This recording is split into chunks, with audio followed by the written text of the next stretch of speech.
Hello student, कैसे हैं आप? आशा है कि आप बहुत अच्छे होंगे, मजे में होंगे और इसी प्रकार से अपनी पढ़ाई कर रहे होंगे।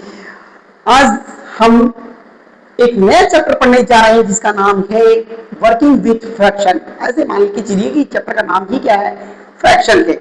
और ये चैप्टर 7th क्लास की इस बुक से लिया गया है। बुक का नाम है क्रिएटिव किड्स, ये बुक है। और वैसे तो इंट्रोडक्शन तो सभी में सेम है, फ्रैक्शन चैप्टर 7th क्लास में 8th क्लास में बिल्कुल सेम है, बस क्वेश्चन ही चेंज है।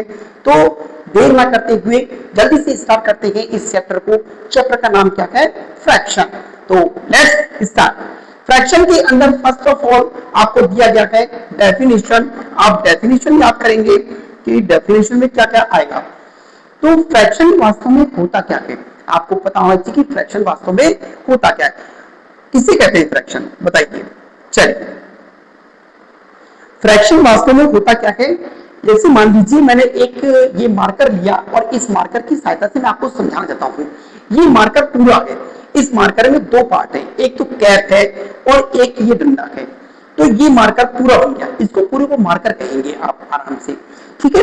अब इस मार्कर में से अगर मैं इस कैप को बाहर निकाल लेता हूं तो क्या कहता हूं कि ये एक पार्ट है इस मार्कर का, इस मार्कर का एक पार्ट है।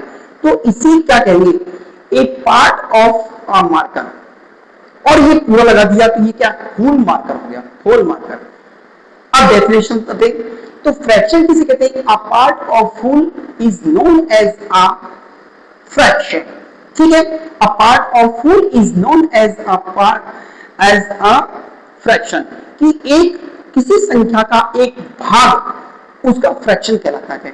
जैसे मान लीजिए 2/3, 3/5/11, 7/9। तो टोटल तो नंबर कितना है, 3 में से दो भाग, टोटल नंबर 11 में से कितना, 5 भाग, 9 टोटल नंबर, उसमें 7 भाग। तो ये part of whole is known as fraction. इतनी बात समझ में आ गई। सेकंड क्वेश्चन आता है टाइप ऑफ फ्रैक्शन, कितने प्रकार के होते हैं। तो फ्रैक्शन मेनली 6 प्रकार के होते हैं। पहला आपको दिया गया है प्रॉपर फ्रैक्शन, दूसरा इम्प्रॉपर फ्रैक्शन, तीसरा मिक्स फ्रैक्शन, चौथा लाइक फ्रैक्शन, पांचवा अनलाइक फ्रैक्शन, छठा यूनिट फ्रैक्शन। तो प्रॉपर फ्रैक्शन किसे कहते हैं, एक डिजिट लिखा मैंने, ये जैसे ये क्या है, न्यूमरेटर और ये डिनोमिनेटर। ये तो आप जानते हैं कि ऊपर वाले को अंश कहते हैं और नीचे वाले को हर कहते हैं। अंश को इंग्लिश में क्या कहते हैं, न्यूमरेटर, और नीचे वाले को क्या कहते हैं, डिनोमिनेटर। तो ये दोनों भाग है, ठीक है। अब आप क्या लिखेंगे, प्रॉपर फ्रैक्शन क्या है, इसकी जब ऊपर वाला यानी अंश क्या हो, बड़ा हो, ये छोटा हो। Very good, I think you are understand. जब ऊपर वाली डिजिट यानी अंश क्या हो, छोटा हो, और नीचे वाला यानी हर बड़ा हो, तो उसे कहते हैं प्रॉपर फ्रैक्शन। क्या कहते हैं, प्रॉपर फ्रैक्शन।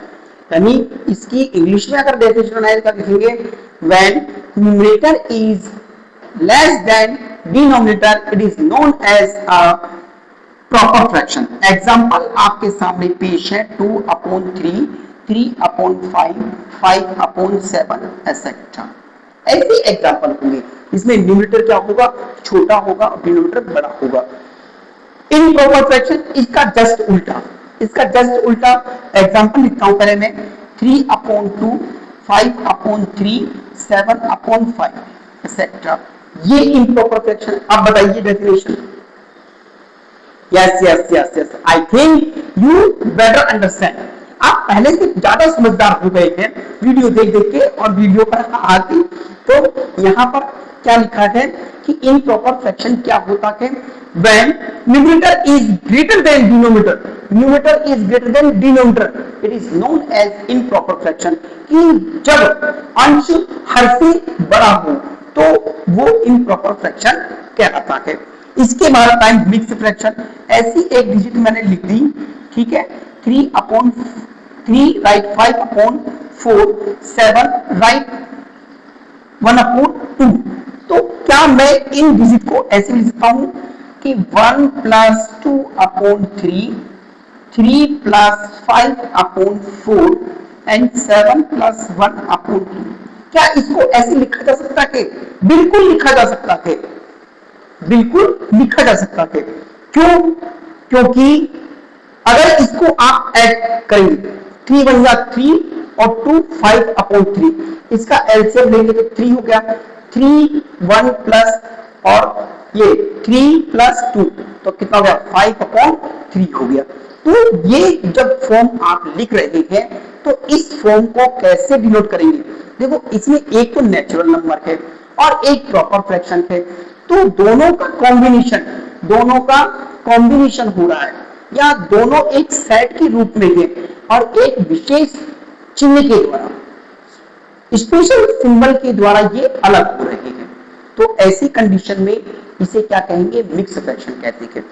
तो आप क्या बनाएंगे? A fraction which have a natural number and a proper fraction, it is known as mixed fraction।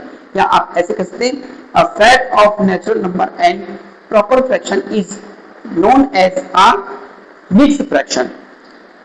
Next है, इसके लिए मैं एक एग्जांपल लिखता हूं और आप बताएंगे 2/3,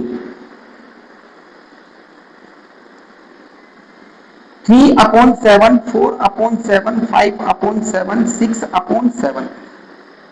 क्या देख रहे हैं इसे? डिनोमिनेटर क्या है? सेम है। न्यूमरेटर अलग अलग है लेकिन डिनोमिनेटर सेम है। When denominator same in the given fraction, जब डिनोमिनेटर सेम हो किसी भी दिए गए भिन्न में, तो वो क्या कहलाएगा? लाइक फ्रैक्शन कहलाता है। क्या कहलाता है? Like fraction. अनलाइक इसका उल्टा, जब डिनोमिनेटर सेम नहीं होते गए तो अनलाइक फ्रैक्शन कहलाता है। अगर आपसे पूछ ले 2/2, 3/3, 4/4 तो क्या करेंगे? अनलाइक फ्रैक्शन ही करेंगे इसको। ठीक है। यूनिट फ्रैक्शन किसे कहते हैं? यूनिट फ्रैक्शन का मतलब जब न्यूमरेटर हमेशा क्या हो? 1 हो। आपसे लिखा 1/2, 1/3, 1/5, 1/7, तो ऊपर वाला न्यूमरेटर हमेशा क्या हो? सेम हो। तो ऐसी कंडीशन वाले फ्रैक्शन को क्या कहते हैं? यूनिट फ्रैक्शन कहते हैं। इसके बाद वर्ड प्रॉब्लम आती है कि सभी फ्रैक्शन से रिलेटेड वर्ड प्रॉब्लम आती है। एडिशन है, सब्ट्रैक्शन है, मल्टीप्लिकेशन और डिवीजन है। चलिए, तो एडिशन कैसे करेंगे ये बताइए। अगर फ्रैक्शन के अंदर कहीं लिखा है टोटल, सम या कई बार मोर देन भी पूछ लेता है, तो वहां पर आप क्या करेंगे? एडिशन करेंगे, ऐड करेंगे। सब्ट्रैक्शन के अंदर क्या पूछेगा? अगर मान लीजिए कि कोई डिजिट दी हुई है और क्वेश्चन के अंदर लेफ्ट बचा, रिमेन शब्द आ गया, लेफ्ट शब्द आ गया, रिमेन शब्द आ गया, तो वहां पर आप सब्ट्रैक्शन करते हैं। डिवीजन, मान लीजिए बहुत सारी संख्याओं का आपको वैल्यू दिया हुआ है, 10 बुक्स, 10 मीटर क्लोथ्स ऐसे दिया हुआ है, और लास्ट में ईच पूछा है, एवरी पूछा है या वन पूछा है, तो इसमें क्या करेंगे? डिवीजन करेंगे। इसका जस्ट उल्टा, अगर शुरू में 1 दिया हुआ, ईच दिया हुआ है या एवरी दिया हुआ है और लास्ट में सच 25, सच 56, सच 30, सच 5 ऐसे लिखा हुआ है, तो वहां पर मल्टीप्लीकेशन करते हैं। तो आशा है कि ये छोटी सी वीडियो आपको बहुत अच्छी लगी होगी, बहुत प्यारी लगी होगी, क्योंकि इस वीडियो के अंदर आपको फ्रैक्शन से रिलेटेड सब चीजें बता दी गई हैं। एक छोटा सा क्वेश्चन आपसे पूछते हैं कि ये भी फ्रैक्शन है और हम इसको रेशनल नंबर भी कहते हैं। 8th क्लास में आके आप रेशनल नंबर के बारे में पढ़ेंगे। 7th में भी हल्का हल्का सा है रेशनल नंबर, कि ये रेशनल नंबर भी है और ये फ्रैक्शन भी है। तो फिर हम फ्रैक्शन को रेशनल नंबर क्यों नहीं कहते हैं? तो माय डियर स्टूडेंट्स, फ्रैक्शन और रेशनल नंबर में थोड़ा सा डिफरेंस होता है कि रेशनल नंबर नेगेटिव भी हो सकते हैं और पॉजिटिव भी हो सकते हैं, लेकिन फ्रैक्शन ऑलवेज पॉजिटिव नंबर में ही होगा। फ्रैक्शन हमेशा पॉजिटिव ही होता है, लेकिन रेशनल नंबर नेगेटिव भी होते हैं। ठीक है, तो आशा है कि आपको ये इंट्रोडक्शन ऑफ फ्रैक्शन बहुत अच्छी तरीके से समझ में आया होगा। इसके बाद हम चैप्टर की शुरुआत नेक्स्ट वीडियो में करेंगे, जो 7 और 8 दोनों क्लासों के लिए बहुत ही ज्यादा इंपॉर्टेंट है। तो अगर वीडियो अच्छी लगी तो आप इसे लाइक कीजिए, शेयर कीजिए, चैनल को सब्सक्राइब कीजिए, बेल आइकन जरूर दबाइए और अपने मित्रों तक इस वीडियो को पहुंचाइए जिससे कि वो भी इसका फायदा उठा सके और आपको थैंक्स बोल सके कि आपने इतने अच्छे प्लेटफॉर्म पर उनको पहुंचाया। तो आशा के और मैं आज इसी वीडियो के साथ आपसे फिर विदा लेता हूं और फिर मिलेंगे, जल्दी मिलेंगे एक नए वीडियो के साथ, एक नए जोश के साथ एक्सरसाइज को सॉल्व करने के लिए तैयार रहेंगे रेक्टिफायर तरीके से, नो लूज तरीके से, बिल्कुल भी भोलेपन से नहीं कि आराम से आए लूज होकर एक एक क्वेश्चन केवल टाइम पीरियड बढ़ाने के लिए ना। यहां पर केवल वही बच्चे पढ़ते हैं जो रेक्टिफायर तरीके से क्वेश्चन को करना जानते हैं। तो आप लोग तैयार रहिए नेक्स्ट एक्सरसाइज के लिए। जब तक के लिए आपसे विदा लेता हूं, नमस्कार।